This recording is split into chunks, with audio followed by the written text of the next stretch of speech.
कल्पना मांडली आणि आपल्या 38,000 विद्यार्थ्यांना इमेजिकामध्ये नेलं आणि मुलाने एन्जॉय केलं. एका बॅचमध्ये एका मुलीला काहीतरी अगोदर जर तिला काहीतरी मेंदूचा विकार होता म्हणून ती वॉज कोलॅप्स आणि तिचा मृत्यू झाला.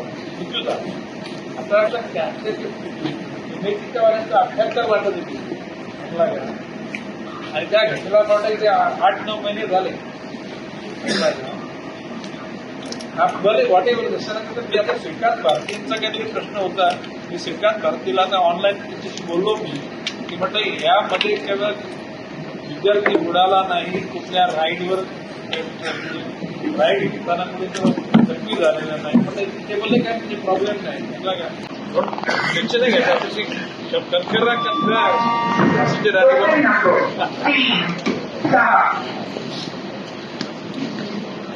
जनता दरबारमध्ये खिलाडी मॅडमच्या डोळ्यातून अश्रू आलेले आहेत, काय म्हणायचं? नाही, मुळात मला वाटतं सन्माननीय गणेश नाईक साहेब मंत्री झाल्यानंतर सर्वसामान्यांचे प्रश्न सुटावे म्हणून विष्णुदास भावे नाट्यगृहात सातत्याने जनता दरबार लोकांच्या भेटीगाठी घेत आहेत, लोकांचे प्रश्न सोडवण्यासाठी प्रयत्न करत आहेत. गंमत अशी की लोकांचे प्रश्न सोडवताना लोकांना रडू कोसळणं हे एकमेव महाराष्ट्र नवनिर्माण सेना म्हणून मी समजू शकतो.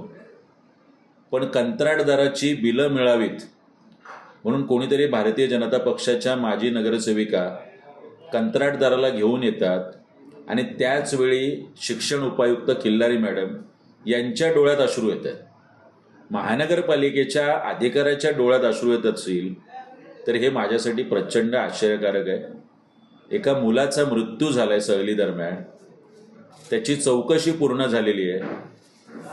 ती चौकशी पूर्ण झाली म्हणून बिलाचा तगादा कंत्राटदार लावतोय आणि त्याच्यासाठी तो मुद्दा घेऊन सन्माननीय गणेश नाईक साहेबांकडे लोक येत आहेत, त्यांचे नगरसेवक येत आहेत आणि शिक्षण उपायुक्त रडत आहेत. हे चित्र नवी मुंबईसाठी आणि नवी मुंबईकरांसाठी निश्चितच शोभनीय नाही.